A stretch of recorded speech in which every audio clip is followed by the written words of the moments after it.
Can I just make one thing clear? When I was raising the question of propriety on the constitutional issue yesterday, it wasn't so much about the production of the dossier itself, it was the cardinal principle of keeping the intelligence information totally separate and what use is made of that, and the process, to some extent, brought the two things together, because it was innovation, and were the implications of that thought through. That was the point I was trying to make yesterday. I would say they were aware of the need to do that, and that is why there is a JIC document and a prime ministerial foreword. Whether they made this distinction as clear as it should have been, well, I think history says probably not, and various comments were made in the Butler report about the governance of an exercise of this kind.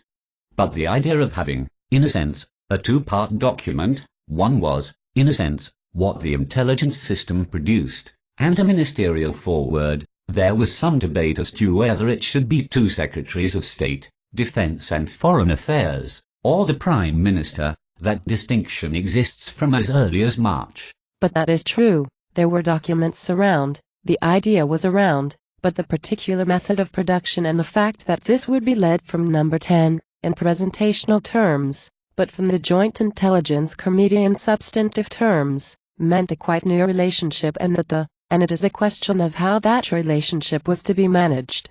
Now, do you think it might have been better if the Cabinet Office, rather than number 10, had more ownership of that process? With hindsight, that may well be the case, but I think people thought at the time they had made an adequate separation, and I think history tells us that they probably hadn't. When you saw the final product, were you aware, as you looked at it, that there had been changes that had been made that had hardened it up, made it stronger, made it tighter? No, I hadn't followed this draft by draft, and, indeed, it was pointed out at the time that the way it was received at the time wasn't greatly different. What I had seen at the time was the ICE report, which looked remarkably similar.